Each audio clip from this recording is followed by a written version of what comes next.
भारत का इतिहास बहुत बड़ा और दिलचस्प है, हजारों साल पुराना। यह अलग अलग संस्कृतियों, धर्मों और राज्यों की कहानी है। प्राचीन सिंधु घाटी सभ्यता से लेकर आज के लोकतांत्रिक गणराज्य तक भारत का सफर उसकी ताकत और अटूट स्पिरिट को दिखाता है।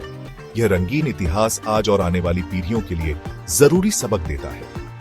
पुराने व्यापारिक रास्तों के बीच में होने की वजह से भारत में नए विचार, सामान और परंपराएं आईं। इस मेल जोल ने भारत को एक यूनिक पहचान दी।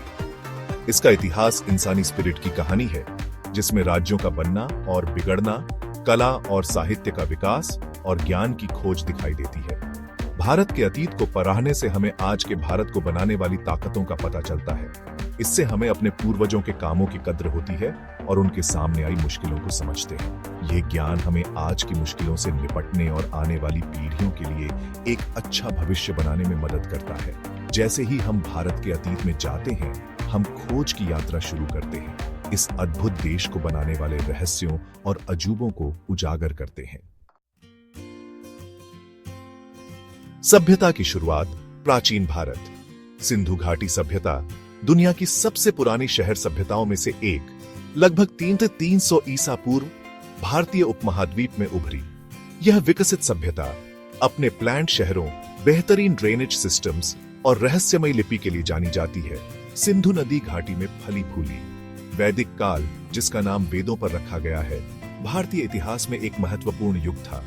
वेद, भजन, प्रार्थना और अनुष्ठानों का संग्रह उस समय के धार्मिक विश्वासों, सामाजिक ढांचे और दार्शनिक विचारों की जानकारी देते हैं। धर्म की अवधारणा, जो धार्मिकता और नैतिक कर्तव्य पर जोर देती है, इसी काल में उभरी, जिसने भारतीय नैतिक और आध्यात्मिक विचारों की नींव रखी। 4वीं शताब्दी ईसा पूर्व में मौर्य साम्राज्य का उदय भारतीय इतिहास में एक महत्वपूर्ण क्षण था।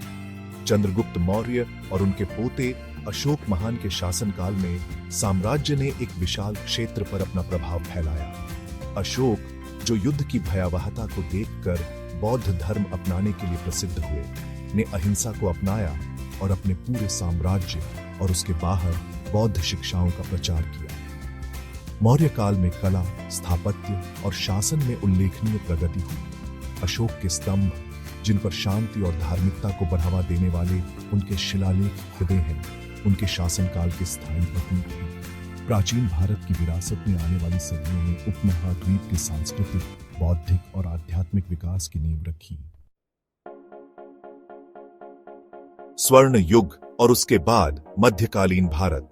गुप्त साम्राज्य, जिसे अक्सर भारत का स्वर्ण युग कहा जाता है, अभूतपूर्व समृद्धि, कलात्मक प्रतिभा और बौद्धिक उत्थान के युग की शुरुआत हुई। गुप्त शासकों के संरक्षण में साहित्य, विज्ञान और कला का विकास हुआ, जिसने भारतीय संस्कृति पर एक अमिट छाप छोड़ी। गुप्त काल में गणित, खगोल विज्ञान और चिकित्सा में महत्वपूर्ण प्रगति हुई।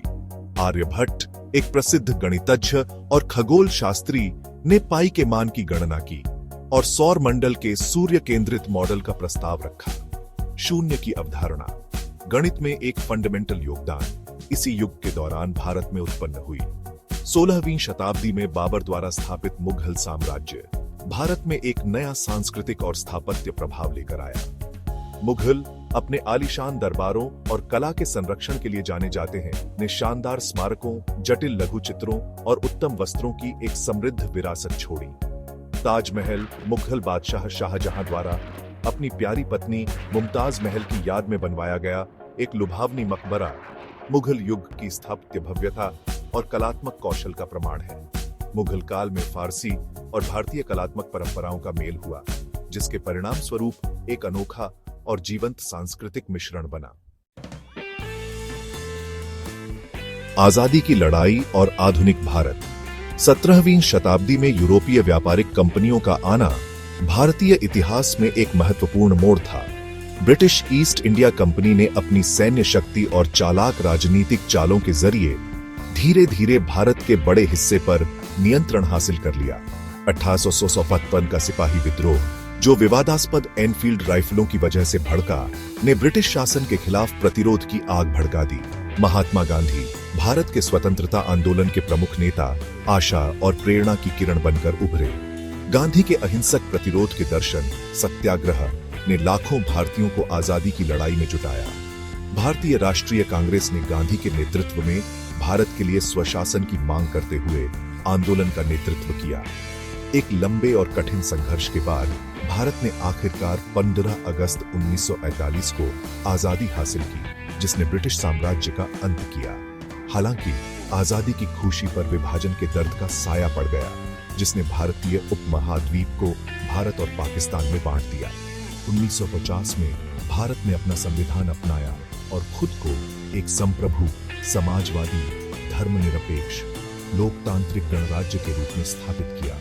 संविधान ने सभी नागरिकों के मौलिक अधिकारों और स्वतंत्रताओं को सुनिश्चित किया, एक न्याय संगत और समतावादी समाज की नींव रखी।